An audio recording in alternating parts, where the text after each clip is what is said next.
Hello, hello, hello, and welcome to Rebel Culture. I am Art Perry, also known as Professor Art. And you're probably wondering, where is the Rebel Ramble going to go today? It's a good question. And how about a hint? Let's start off with a little bit of a let's see if we can guess this. Here we go. I kissed my girl by the factory wall. Dirty old town, dirty old town. Yeah, right.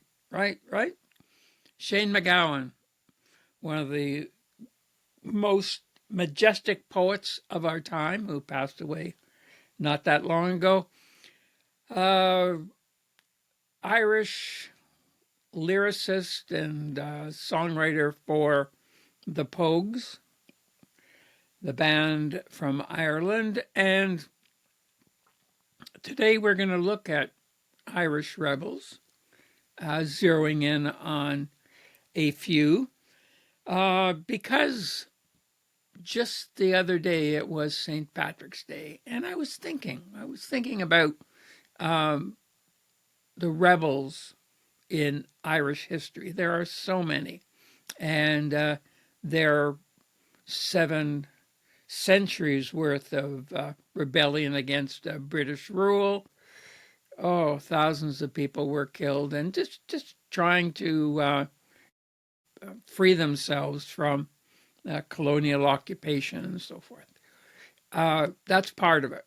Then there was the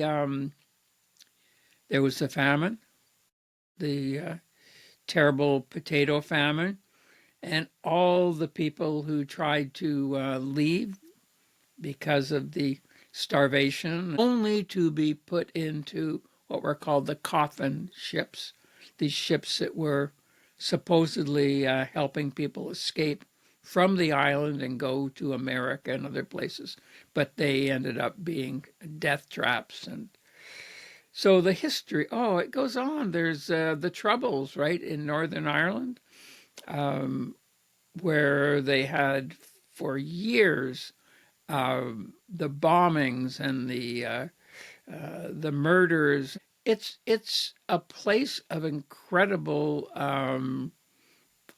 intense existence.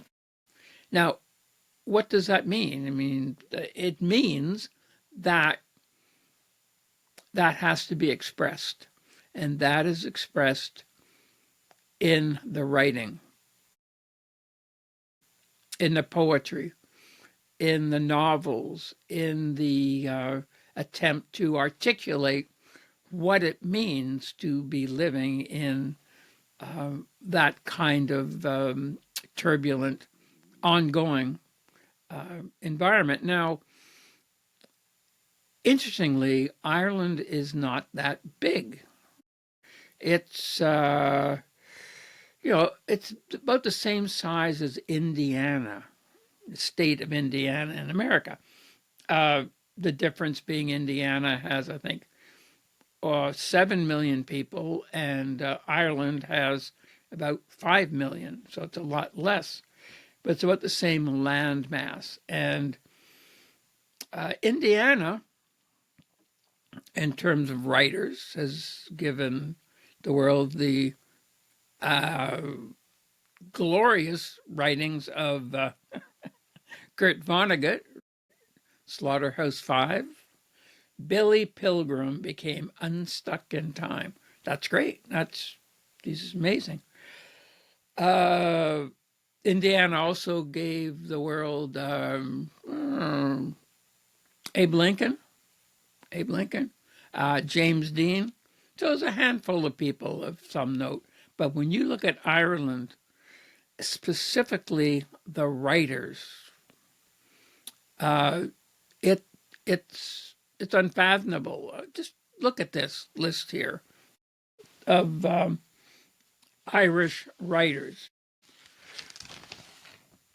You have Jonathan Swift, who did Gulliver's Travels, Bram Stoker, Dracula, Oscar Wilde, who gave so many writings, but the Picture of Dorian Gray, Yeats, who did Selling to Byzantium, right? That poem, the first line, "That is no country for old men," which was used by Cormac McCarthy for his novel and eventually the Coen brothers film. I mean, it's just keep going. Sure, James Joyce, well, we talked about him.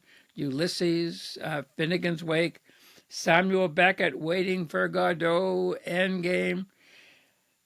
William Trevor, you may not be familiar with, did writings about marginal people, often with a bit of a evil Gothic tinge to it. So if you haven't read him, please do. Seamus Heaney, recognized as one of the great poets, not only of Ireland but of the world, and more contemporary writers. I'm going to go through this list. It's important. Right? Colm Tobey, known for Brooklyn and other books. Anne Enright, The Gathering, won the Booker Prize in 2007. We have Claire Keegan. Oh, Claire, I've met Claire. I spent some time with her. She can write short stories that pack. They're espresso. They're just espresso in words. Just astounding. Foster, if you haven't read Foster, well, you must. I mean, you're going to miss out if you don't read Foster. All right. Dermot Healy wrote Goat Song, the most harrowing book dealing with alcoholism and a tortured heart. I love that book, A Goat Song. It moved me, and every time I go back to it, moves me more. Okay, Patrick McCabe, The Butcher Boy, his mournful, bog-colored prose dealing with this outsider kid. I'll talk about him later, maybe not today, but Patrick McCabe's writing, especially Butcher Boy, is something we should look at in terms of certainly rebel literature. Edna O'Brien, Country Girls, just again, these writers, and more recently we have Amir McBride, A Girl is a Half-Formed Thing. She writes a bit like James Joyce. She's deliciously difficult. So that's just a throwing out of some of the names. And the Irish writers have always had a rebelliousness right to them without any superfluous jazzing around.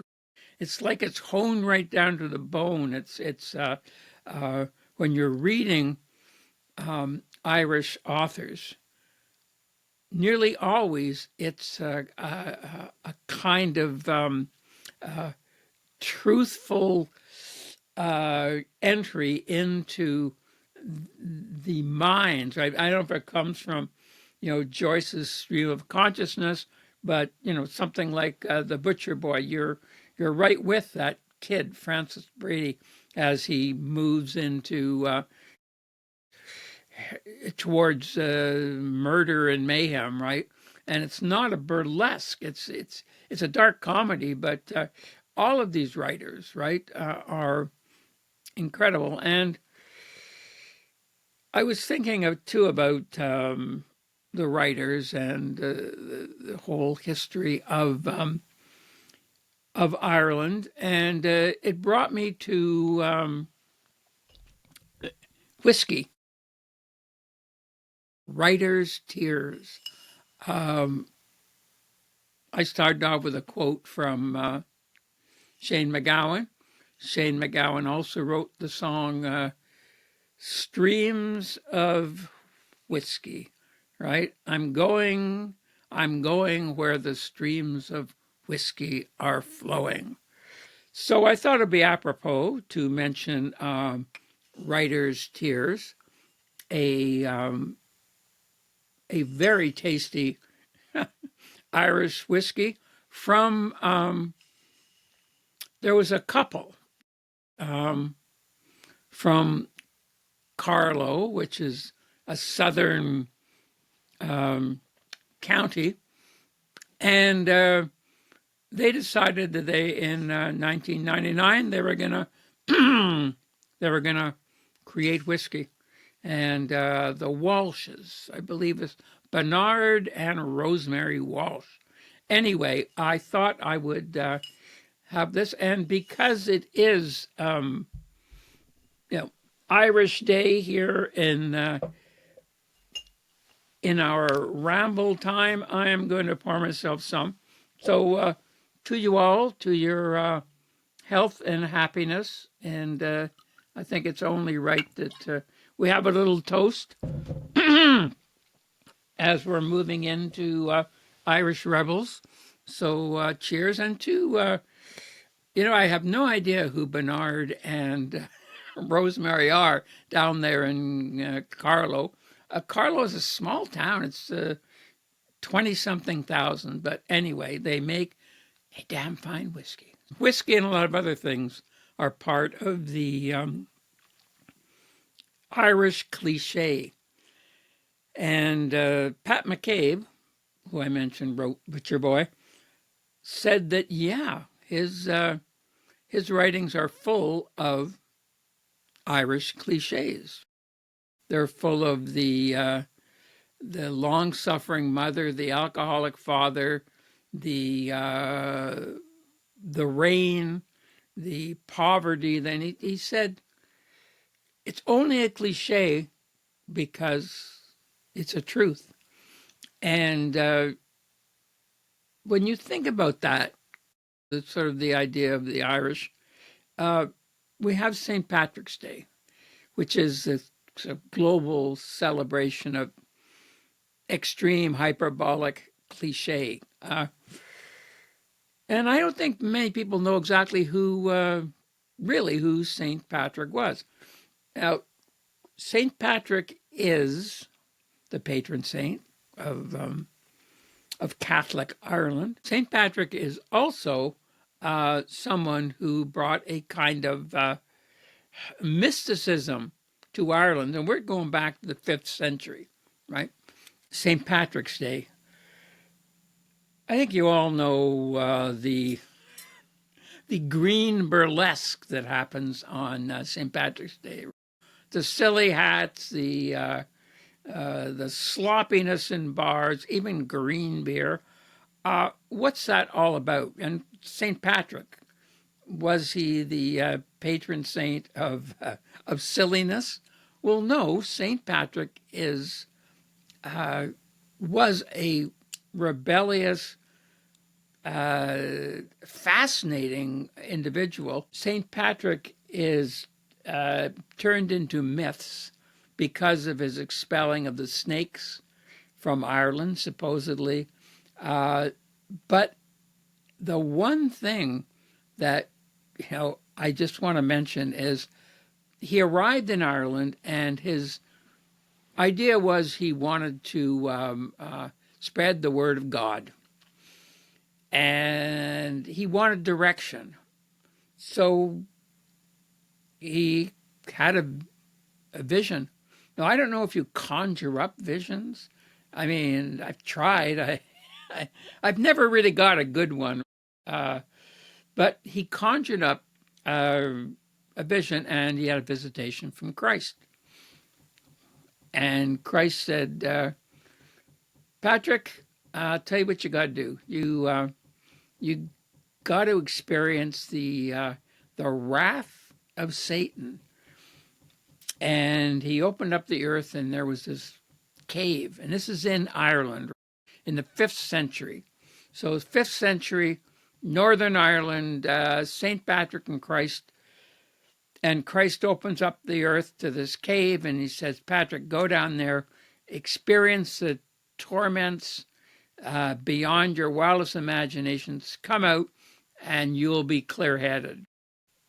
It's better than a walk in the woods. So Patrick does it. He comes out, and whoa, he had visions.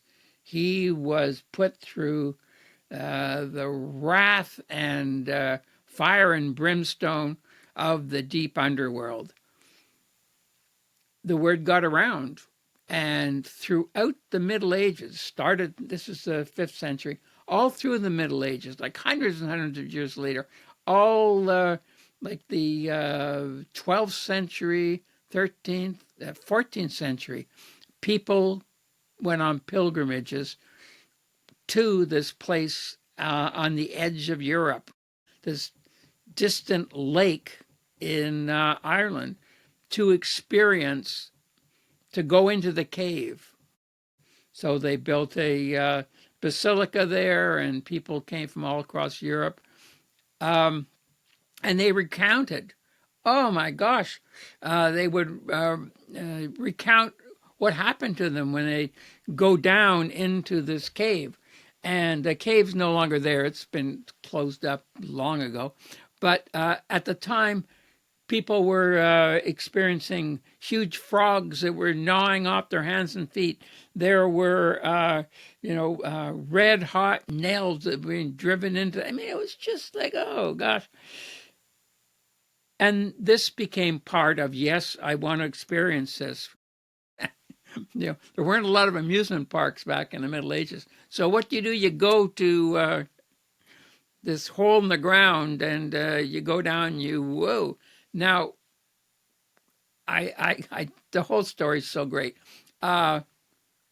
Current historicization scholars have figured out that the hallucinations were real, but they were because when you go to visit St. Patrick's Purgatory, as it's called, you don't eat for 3 days, right? You're only given pieces of bread. Even this day, you can go there, take 3 days, not eat, walk around the island. And the current scholars have decided that the bread that was given back in those days was moldy, and that the green mold that was reported on some of the bread, in fact, was a hallucinogen.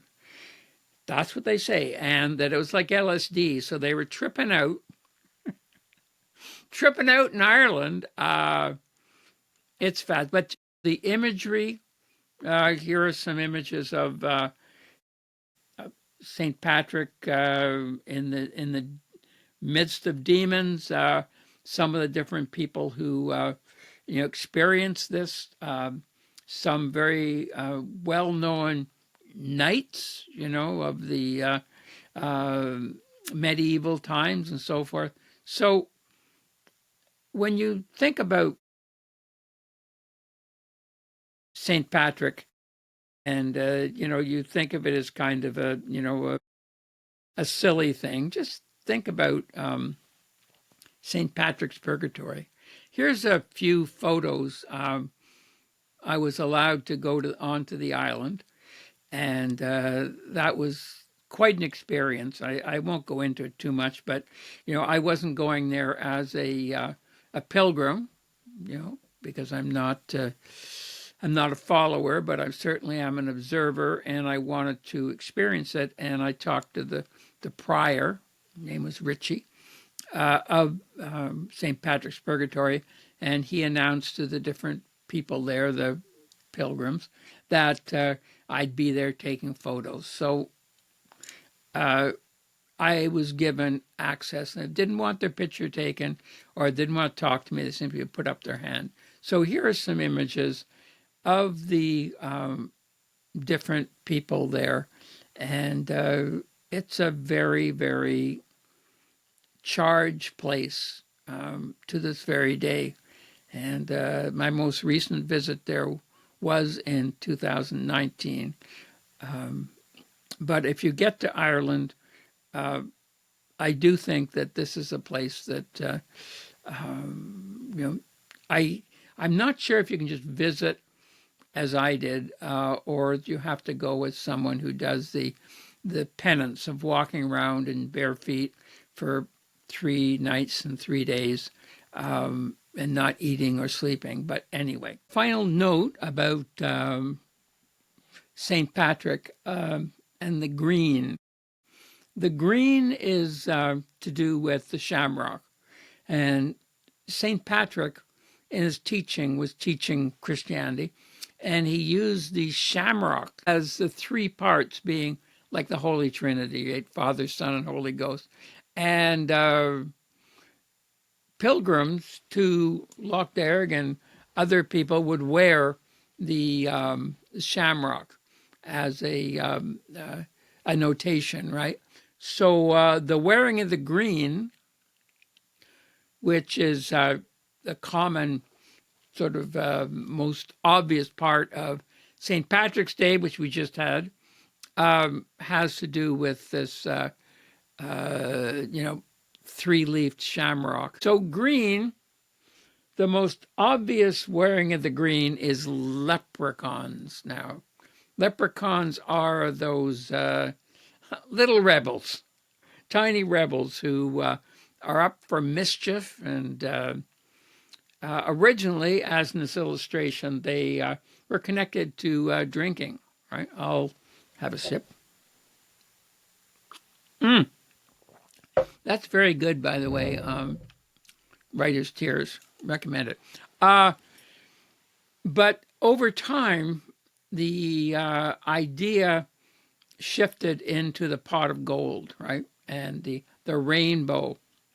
So the mythology grew into something. Originally, they were dealing with greed, and that's where the gold comes in. But it sort of morphed into this, rainbow and pot of gold. But they didn't really live there. They lived in wine cellars.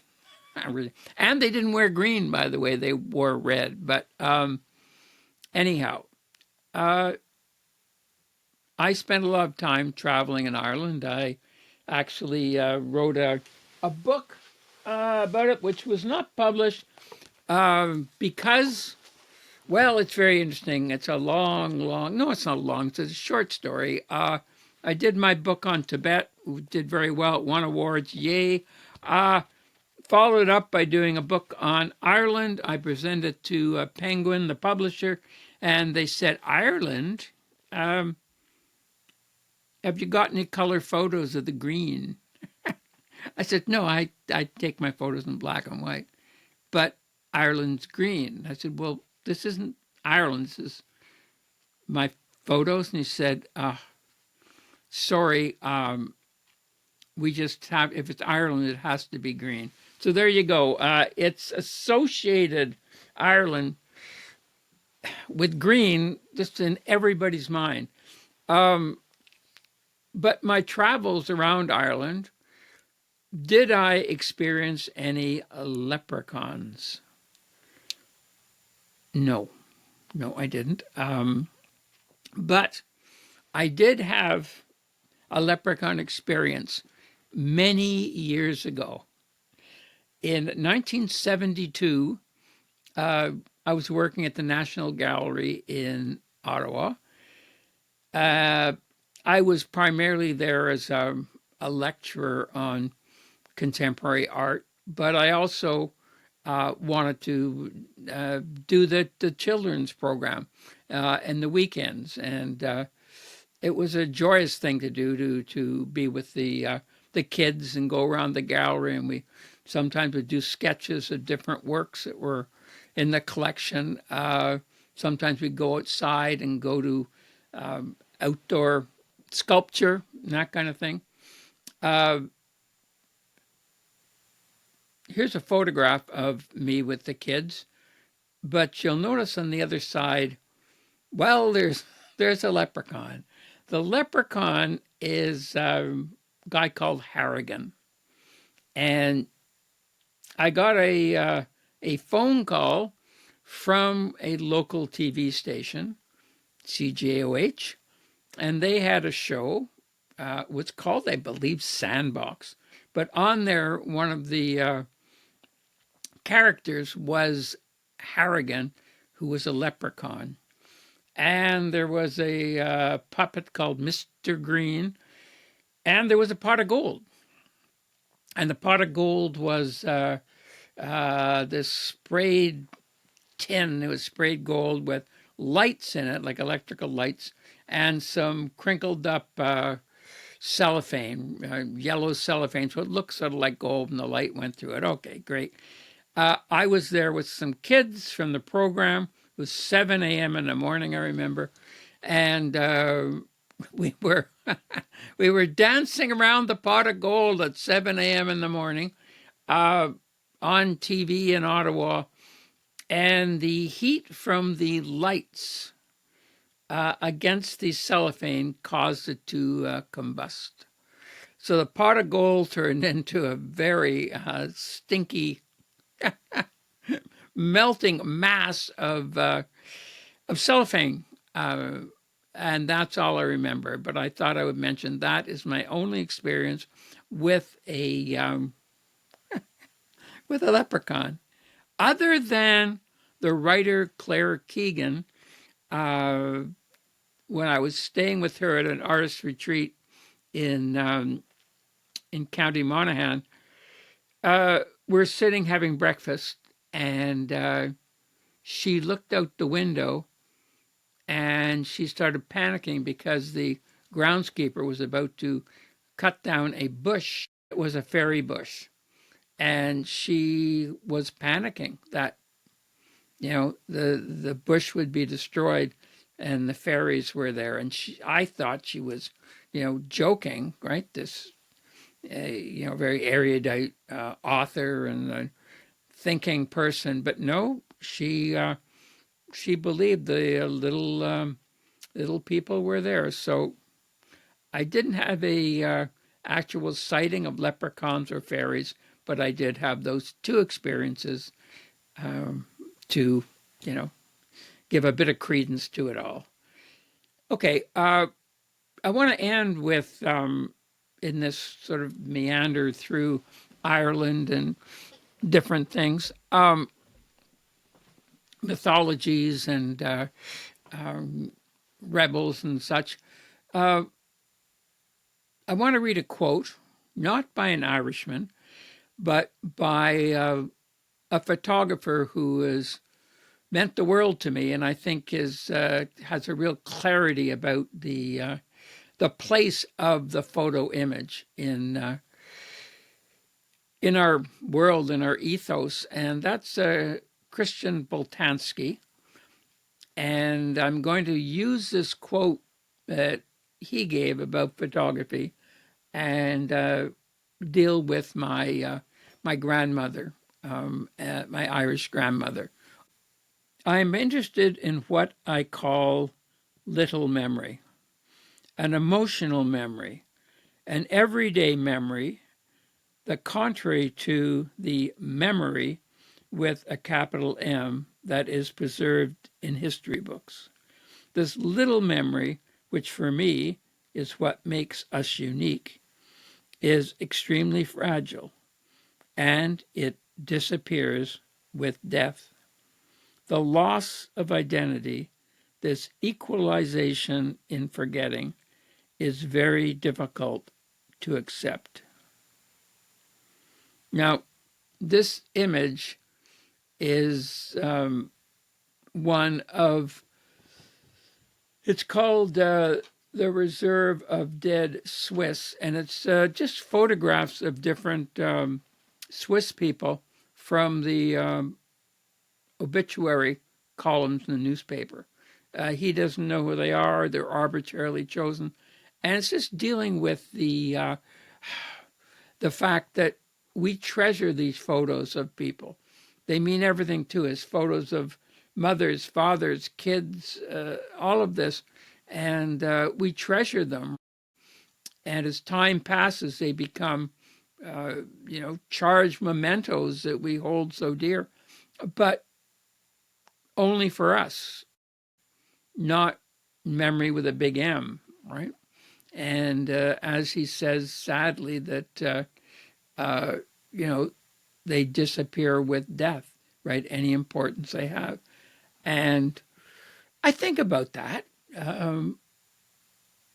I think about, I'm a photographer. That's my practice. And what's it all about?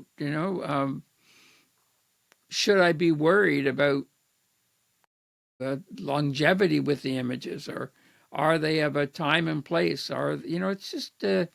Um, but there are certain photographs in my life, as you probably have in yours, which uh, have always been there. They're part of whatever little history with a small L or a small H that small L H both. Uh, and this photo is of my Irish grandmother, taken around 1912, right, in Belfast. And she would have been in her late teens or maybe 20. It's hard to tell. It's hard to tell from the photo. And she looks much older, but she's all dressed up. It's not her clothes or anything like that. It's simply all props and so forth given to her by a studio photographer to make her look kind of bourgeois and bougie, which she wasn't. She herself worked at a young age in her teens in the docks of Belfast, and she was a seamstress. She worked at a factory, linen factory, and she worked there making different uh, things for the big steamships that were built in the harbor at Harland and Wolff, the huge steamship company there. And she would work on these, and her family, they all lived together. The the mother, the father, the grandparents, they all lived in a small place, and it was terrible. It was from the little I know about it, this whole area down by the docks where they were living. And that reminds me of that quote from the Frank McCourt book, Angela's Ashes, very popular book, which he's talking about his childhood in Limerick in Ireland and the poverty he and his family had, which I'm sure was not very far removed from what my grandmother was experiencing with her family in Belfast. And the quote is, "You might be poor, your shoes might be broken, but your mind is a palace." Grandma Mary, being a young woman, had dreams, and not just to be where she was in the grit and squalor and hard work of the docks in Belfast, but she was with her family, supporting them in many ways, and she was dreaming of a way out, right? Uh, in her rebellious way, wasn't accepting what was there. One day she saw a poster that was claiming a golden life, a a new El Dorado, life in Canada on the prairies, where there was ample space. There was beautiful green fields, cows. There was a farmhouse and wheat. Beautiful. These images, it captivated her, the golden wheat on these posters. So she went back to her family and said, I think we should do this. All of us, mom, dad, grandpa, grandma, and me, we'll all head out. We'll go to Canada. Now, she was working hard, and I have to mention this, that she was not just working on any liner at the Harland and Wolff. This is 1912. My grandmother was actually working on outfitting the staterooms on the Titanic. Yeah, she was working to put the linens and things in the, and she was specific when she mentioned it later, in the staterooms. But it wasn't what she wanted to do. She wanted something more. So she left her job at the Titanic, and they packed everything into a trunk, the whole family, everything they could fit into one steamer trunk. And they boarded a ocean liner, not the Titanic, another one, and they sailed to Halifax, then took a train from Halifax to Regina, where they got out, and it was magical, right, for them. The first thing she saw was the coat of arms for Saskatchewan, which had these golden wheat image on it, and she went, "Oh, this is what I want. This is more." And they put their trunk in storage to be delivered to their new, beautiful prairie home, their palace. The day wasn't the best weather-wise, right? It was blustery, and it kept getting worse and worse as the day progressed. But they were waiting to be taken to their new home, and they were doing all the bureaucratic stuff that they had to do. But the sky all of a sudden went very, very dark, frightening. So I remember Grandma Mary saying that the sky looked like over the Soho Foundry on Townsend Street. That's in Belfast. Well, indeed, something terrible happened, and it's part of Canadian history. It's also part of my own family history. The sky began to corkscrew and twist around, and in less than 3 minutes, Regina was flattened by a cyclone, completely devastated. And the train station, nothing left. The trunk with all their belongings was picked up and thrown onto an adjacent field, and it broke open on impact, and things were scattered on the field. Their home, their beautiful new home, tinder sticks, completely decimated. Nothing remaining. It was just it was a very, easily built wooden structure. So there they were, right? With all their dreams and hopes, and now nothing. Everything was gone. The only thing they could do was to go and try to salvage what they could from the trunk that was split open in the field, and they went there. And there were a number of people on the field, and one of them was a young actor who was in Regina at that time, and he helped Mary and her mom collect the things and help carry the trunk off the field and try to arrange to get it, where were they going to take it?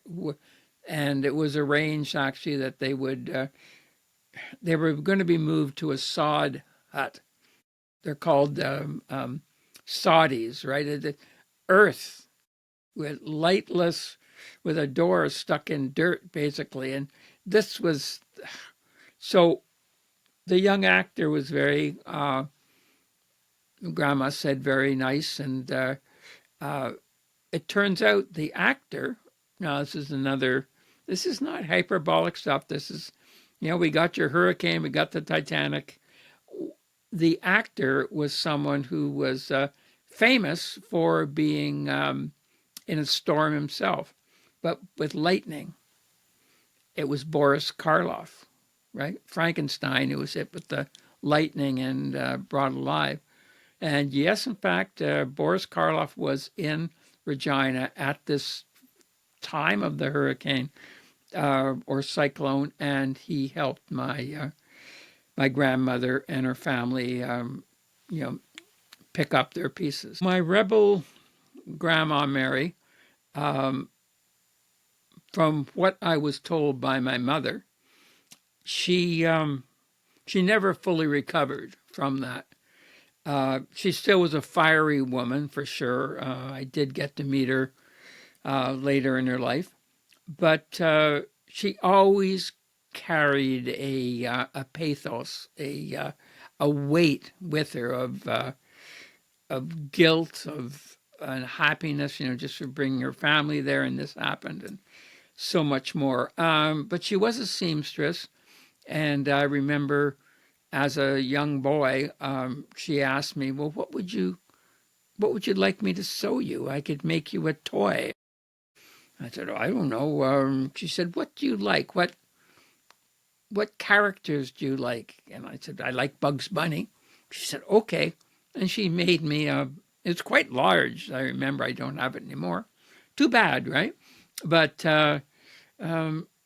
and she was very tall. She was almost 6 feet, or she was 6 feet high, and she had an Irish accent. And she, I didn't, get to meet her that much. And when I did, it was always and she told these stories. My mother helped as well with that. Here's a photo of my grandmother and my mom. My mom's in the bob haircut, and that's the daughter Josie. That's her. So this would have been, of course, later. So it'd be from. My mother was born in 1913. The year after the cyclone. So that was the time frame on this photo. The final coda, the final little ending note of this story of my Irish grandmother is this. And I grew up with this wooden cigar box that had treasures in it. And the cigar box had stamps from all over the world on it. But inside, you opened up these tiny metal hinges, and there was these flower plates, right? It was of a ruby floral design. There was a wallet made from hand-tooled leather, and a lump of melted amber glass that I loved. It sparkled. It was incredible. And but there was something else, and that was a very yellow and crumpling newspaper article about the sinking of the Titanic on April 1912. These are things that my grandmother got when she worked on the Titanic, outfitting it in Belfast. The wallet, she explained, was made for her by one of the workmen, and it's from scraps of leather, hand-tool leather, that was used on the barber's chairs on the Titanic. The plates, I don't know where they're from. The piece of golden glass was used for the faux fireplace, right? It was light was beneath it, and it looked like embers of a burning fire. And it's something that Harrigan could have used, right, instead of the cellophane. But I've always had these, and the story about this from my mother, not my grandmother, was that these things were given to my grandmother because of the pleasures that she gave to the workmen. Now, take that for what it's worth. I'm sorry, Grandma, but anyway, that's the story with that. The final image I'll show here is one of taken a few years ago when my daughter Lulu and I went to Belfast and visited the museum and the experience called the Titanic experience for young Mary to pack her whole family together. She orchestrated it from everything I know and got them all on the steamship to Halifax, on the train to Regina, then the horrors of the cyclone, then moving into the sod house, saying hi to, Frankenstein for one day. And then they eventually moved out to Vancouver. And my grandfather worked on building a dam up in the mountain area. So I guess that's it for today. It's sort of, I wanted to deal with Ireland. I wanted to deal with the stories I knew about Ireland. And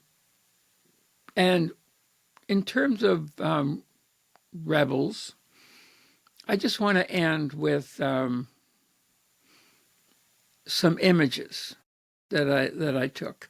And there's a group of people in Ireland. They're called the Travelers. And the Travelers have been misnomered. They're called gypsies. They're called tinkers. They're simply people who live in their caravans, and they have their own society. Their own language is called Gammon or Cant. And I spent a lot of time with them and photographed them 25 years ago now. And if ever there were rebels, if ever there were people who were outsiders, these are them. I'd just like you to look at these. I'm going to put on some music, and we'll end with that. Just a little vignette at the end of these amazing nomadic people who were and still are shunned. They're forced off the highways and the areas they try to pull in with their caravans. They're now putting huge boulders on them. It's horrific. And when I was in Ireland, I met with this wonderful woman called Sister Stan, who was in Dublin, and she was dealing with the rights and fighting the persecution of the Travelers. But I have to say some of my most memorable moments in my Irish travels and in my talking with people were with the Travelers. So I guess that's it for today.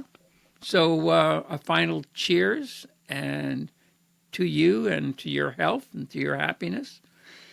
And to the quest, keep the quest alive. You never know. You just never know when the cosmic forces will make it all, worth this crazy struggle we're in.